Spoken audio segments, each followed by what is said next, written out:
In 2014, a commercial airliner reached cruising altitude, blinked off the radar screens, and began a secret 6-hour flight to nowhere. This is MrPhantom, and tonight we are covering the largest aviation mystery in human history, a case that involved 239 people, a Boeing 777, the most sophisticated tracking technology on Earth, a years-long search across 120,000 square kilometers of the southern Indian Ocean, and a conclusion that, after more than a decade, remains officially unsolved. This is the disappearance of Malaysia Airlines Flight MH370. And what makes this case different from other aviation disasters, what makes it genuinely and deeply disturbing, rather than simply tragic, is not that the plane vanished, it is how it vanished. Because the data, the verified, forensically examined, officially confirmed data from satellite systems and military radar and FBI forensic investigators, tells a story that is not a story of accident or mechanical failure. It is a story of deliberate action, of systems switched off in a specific sequence that required specific knowledge, of a flight path that was not random, of a home flight simulator with deleted files that, when recovered by FBI forensic analysts, showed a route into the southern Indian Ocean that matched almost exactly where investigators believe the plane went. The horror of MH370 is not a monster. It is not a mechanical failure or a freak of nature. The horror of MH370 is the possibility that someone in that cockpit knew exactly what they were doing. To understand what happened on March 8, 2014, you need to understand the aircraft and the people on it. Malaysia Airlines Flight MH370 was a Boeing 777-200ER. The Boeing 777 is one of the most sophisticated, reliable,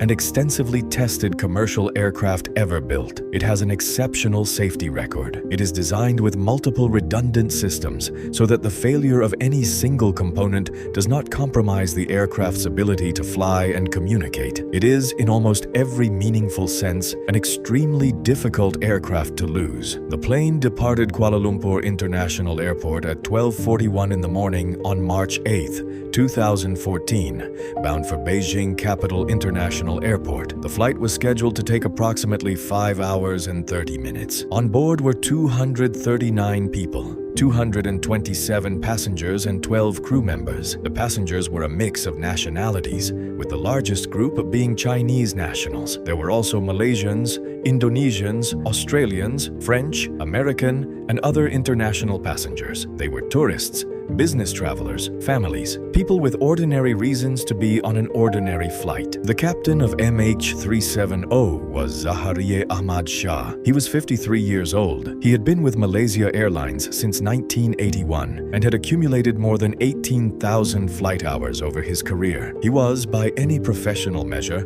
an extraordinarily experienced pilot. He was known among colleagues as a dedicated aviator, someone who took flying seriously and who was technically proficient at a high level. He was also known as an enthusiast, someone who maintained a sophisticated home flight simulator in his house, which is not unusual for professional pilots who use such equipment to practice and to maintain their skill. The first officer was Fariq Abdul Hamid, 27 years old. He was relatively new to the Boeing 777, still in a training phase on the aircraft, though he had previous flight experience on other aircraft types. The combination of a highly experienced captain and a newer first officer is standard in commercial aviation. The flight proceeded normally for the first approximately 40 minutes. The plane climbed to its cruising altitude. The systems were functioning normally, and the crew communicated with air traffic control in the routine manner of any commercial flight. At 1:07 in the morning, the plane's ACARS system transmitted its last routine data message. ACARS stands for Aircraft Communications Addressing and Reporting System. It is an automated system that periodically transmits data about the aircraft's performance and status to the airline's operations center. It operates independently of the pilots and transmits on a scheduled basis unless it is manually disabled. At 1:19 in the morning, the crew made their last voice communication with Kuala Lumpur Air Traffic Control. The words were, "Good night, Malaysian 370. This is the last confirmed voice contact with anyone on MH370. The tone was routine. There was no indication of distress, no unusual communication, nothing that the controllers on the ground interpreted as anything other than a standard handoff between control sectors as the flight left Malaysian airspace and moved toward Vietnamese airspace. 2 minutes later, at 1:21 in the morning, the plane's transponder stopped transmitting. A transponder is the system that allows civilian air traffic control radar to identify and track an aircraft. When a transponder is active, it responds to radar signals by broadcasting the aircraft's identification, altitude, and other data. When a transponder is turned off, the aircraft becomes invisible to civilian radar. It does not disappear physically. It can still be tracked by military radar, which operates on different principles and does not rely on transponder responses. But to the civilian air traffic control system, MH370 simply ceased to exist at 1:21 a.m. The disappearance from civilian radar was noticed. Vietnamese air traffic control, who were expecting to receive the handoff from Kuala Lumpur, could not establish contact with MH370. The plane was not responding. It was not appearing on their radar. The procedures for this situation were followed. Attempts to reach the aircraft by radio, coordination between control centers, escalating alerts as time passed without contact. But while civilian systems had lost the plane,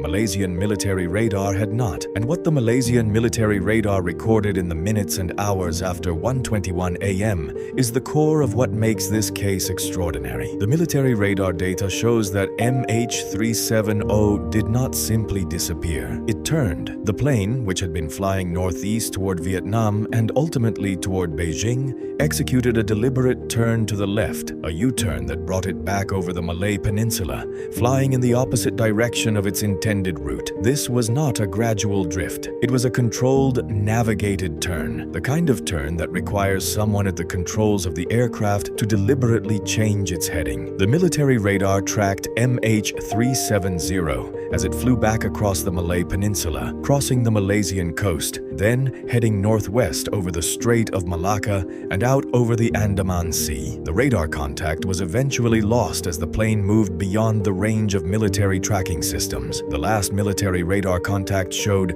MH370 at a position consistent with it, continuing to fly northwest. And then it was gone from all radar, but not entirely gone from all tracking systems. This is where Inmarsat enters the story. Inmarsat is a British satellite communications company. The Boeing 777, that was MH370, was equipped with a satellite communication system that connected to Inmarsat's network. This system is designed to allow the aircraft to send and receive data communications, messages between the aircraft and the airline's operations center, in addition to the voice radio communications used with air traffic control. The satellite communication system had a specific behavior. Even when it was not actively sending data, it maintained contact with the Inmarsat satellite network by sending periodic automated signals called handshakes or pings. These pings are not meaningful data transmissions. They are simply the system checking in with the satellite, confirming that the connection is available. They happen automatically, without any action required from the crew, and they happen whether or not the crew is aware of them. After MH370 disappeared from radar, Inmarsat's systems continued to receive these automated pings from the aircraft, 7 pings in total over approximately 6 hours after the plane vanished from radar. These pings contained no location data. A ping is not a GPS signal. It does not say where the aircraft is, but each ping has a measurable characteristic called the burst timing offset, which reflects how long the signal took to travel from the aircraft to the satellite. Since the satellite is in a known location and the speed of the signal is known, the timing offset can be used to calculate the distance from the satellite to the aircraft at the time of each ping. This produces not a point, but an arc, a curved line on a map representing all the possible positions at a given distance from the satellite. Inmarsat's engineers, working with investigators, calculated calculated these arcs for each of the 7 pings. The arcs produced 2 broad possible corridors for the plane's path: a northern corridor that would have taken the plane over Central Asia and potentially into areas including Kazakhstan or other Central Asian countries, and a southern corridor that extended over the southern Indian Ocean toward Antarctica. Analysis of the ping data, including additional calculations involving the Doppler effect on the signal frequency, which gave information about the direction of the plane's movement relative to the satellite, allowed investigators to conclude that the southern corridor was the correct one. MH370 had flown south, deep into the southern Indian Ocean, one of the most remote and inaccessible stretches of ocean on Earth. The final ping, received at 8:19 in the morning, approximately 6 hours after the plane disappeared from radar, showed the aircraft at a position on the southern arc consistent with it being in the vicinity of a remote area of the Indian Ocean, well beyond any shipping lanes, beyond any air routes, beyond any reasonable possibility of rescue, even if a distress signal had been sent. A partial 8th ping, a partial handshake that was initiated but never completed, came through at 8:19 as well. And investigators believe this may represent the moment the aircraft's systems were failing, possibly as the plane ran out of fuel and began to lose power. This is the data picture. A plane that flew for 6 hours after disappearing from radar. A plane that covered thousands of miles over open ocean. A plane that, according to everything the satellite data can tell us, was under controlled flight for the entirety of that time. Because an aircraft that has suffered a catastrophic mechanical failure does not maintain controlled flight for 6 hours. It does not navigate deliberate turns. It does not continue at cruising altitude across ocean basins. The satellite data implies that someone was flying MH370 intentionally for 6 hours after the last radio contact. And this is where the investigation turned toward the people in the cockpit. The investigation into the backgrounds and behaviors of the flight crew was extensive. First Officer Farik Abdul Hamid was investigated, and no significant findings emerged. His background was examined. His communications were reviewed. His known associates were investigated. Nothing that investigators found pointed toward Farik as a suspect for deliberate action. The investigation of Captain Zaharieh Ahmad Shah was different. Investigators examined Zahari's personal life, his communications, his mental state in the period before the flight. Accounts suggest he was going through personal difficulties. His marriage was reportedly strained. His personal circumstances in the months before March 8, 2014, have been described in investigative reports as reflecting a man who was under emotional stress. None of this, taken alone, would point toward any particular action. Personal difficulty is common human experience. But then, investigators examined his home flight simulator. The home simulator had data that had been deleted. FBI forensic analysts were brought in to recover the deleted files. They succeeded. What the recovery revealed was that on February 2, 2014, approximately 5 weeks before the actual flight, a simulation had been conducted on Zahari's home computer that plotted a flight path from Kuala Lumpur, flying south over the Malay Peninsula and the Strait of Malacca, and then into the southern Indian Ocean. The simulated route ended in a remote area of the southern Indian Ocean. When investigators overlaid this simulated route on the Inmarsat ARC data from the actual flight of MH370, the match was not exact, but it was close, strikingly,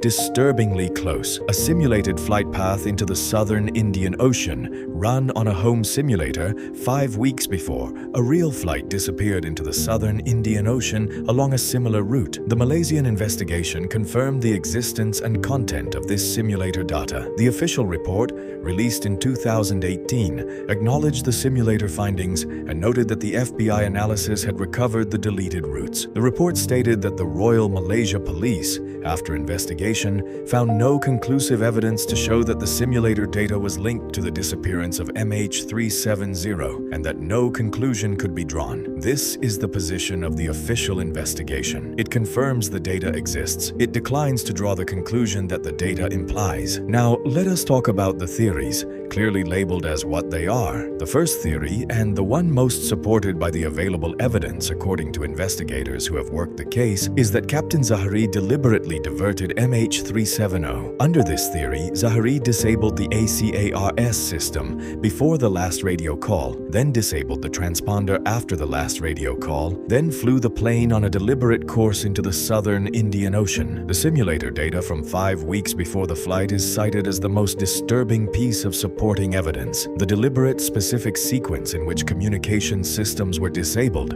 each action requiring specific knowledge of the aircraft's systems, is also cited. The controlled flight for 6 hours over the southern Indian Ocean, consistent with maintaining the aircraft until fuel exhaustion, is cited. This theory has not been confirmed. Zahari has not been declared guilty by any official body. He cannot be questioned. His motivations, if this theory is correct, are unknown. His family has consistently maintained his innocence and disputed any characterization of him as responsible. The second theory is the ghost flight scenario, also called the hypoxia or depressurization theory. Under this theory, sometime shortly after the last radio contact, the aircraft suffered a sudden loss of cabin pressure. If decompression is rapid and complete, the occupants of an aircraft can lose consciousness within seconds. Under this theory, everyone on the plane, the pilots, the crew, the passengers, was rendered unconscious by hypoxia, and the aircraft then flew on autopilot, maintaining its last programmed course or heading for the remainder of its fuel supply. The problems with this theory are significant. It does not easily account for the deliberate disabling of the ACARS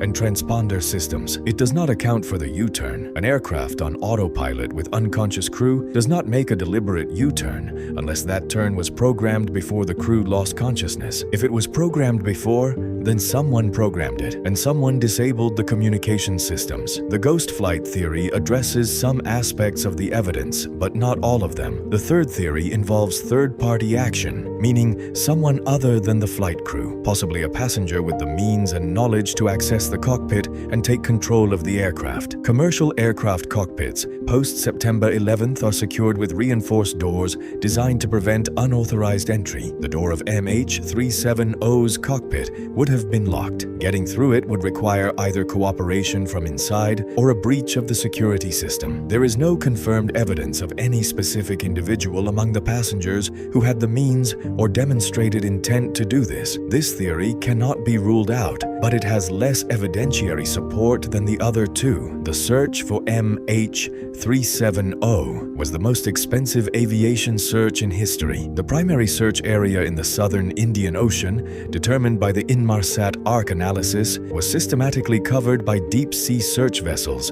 using sonar and underwater vehicles. The terrain of the seafloor in that region is extreme, with deep trenches, volcanic ridges, and sediment plains that made searching difficult. Approximately 120,000 square kilometers were searched. Nothing was found. In July 2015, a piece of aircraft wing component called a flaperon washed ashore on Reunion Island in the Indian Ocean. It was examined and confirmed as a component from MH370. This was the first physical confirmation that the plane had gone down somewhere in the Indian Ocean. Additional confirmed debris pieces washed ashore in subsequent months and years. On the coast of Mozambique, in Tanzania, in South Africa, and on other Indian Ocean islands. Each confirmed piece was consistent with MH370 and with the drift modeling for the southern Indian Ocean search area. The debris confirmed the general region. It did not identify the specific location of the main wreckage, the main body of the aircraft, the flight data recorder, the cockpit voice recorder, the black boxes that would contain the most direct evidence of what happened in the cockpit have never been found. In 2018, a new search was conducted by a private company, Ocean Infinity, using a fleet of autonomous underwater vehicles to cover a new area of the southern Indian Ocean based on refined analysis of the Inmarsat data. The search covered approximately 112,000 square kilometers. Nothing was found. The search ended without result. As of 2024, the main wreckage of MH370 has not been located. The black boxes have not been recovered. The cockpit voice recorder, which would contain audio of everything said said and every sound in the cockpit from the last 2 hours' flight has never been heard. The flight data recorder, which would contain the complete technical record of the aircraft's systems, position, speed, and configuration throughout the flight, has never been analyzed. The most direct answers to cockpit A, sitting on the floor of the southern in a location that no search. 239 people boarded. Their families have lived for more than a decade without knowing, without a confirmed location, without the kind of answers that other aviation disasters, however tragic, eventuate. Families of MH370's passengers have been, by every account, in an extraordinarily difficult position. They have had to process grief without confirmation, to absorb investigative findings that are stirred, to advocate continued searching, search options. Some of them have never accepted search. They may be right. The southern Indian Ocean is immense and deep, and its seafloor is not fully mapped. The search areas have been determined by analysis of satellite data that, however sophisticated, was never designed to track aircraft and was being applied to a novel problem. There is genuine scientific debate about whether the primary search areas have been correct, and refined analysis of the Inmarsat data has suggested to some researchers that the correct location may be somewhat different from where searches have been focused. What we are left with is this. A plane took off from Kuala Lumpur on a March night in 2014. The communications systems were disabled in a deliberate sequence. The plane turned around and flew for 6 hours in a direction it had no scheduled reason to go. Someone in that cockpit, or someone with access to that cockpit, made decisions that ended with 239 people dying in the southern Indian Ocean. On a home simulator 5 weeks before the flight, a route strikingly similar to the one the plane flew was plotted and then deleted. The plane has not been found. The black boxes have not been found. The full truth of what happened has not been established by any official investigation, and 239 people and their families are waiting for answers that may never come. The southern Indian Ocean does not give up what it takes easily. The deepest water in the search zone is more than 5 kilometers below the surface. The weather in that region is among the most severe on Earth. The distance from any port or base makes sustained search operations enormously complex and expensive. The wreckage is there somewhere. The evidence that would answer the central questions of this case is there somewhere, and the ocean is not making it easy to find. Thank you for watching MrPhantom. If MH370 stayed with you, subscribe so you do not miss what comes next. Like this video for the 239 people who boarded that plane and whose families deserve answers that have not yet come. And the next video on your screen right now is another real story. Another case where the evidence points in a direction that is disturbing and where the full truth has not been officially confirmed. Every fact verified, every detail real. True stories only. MrPhantom.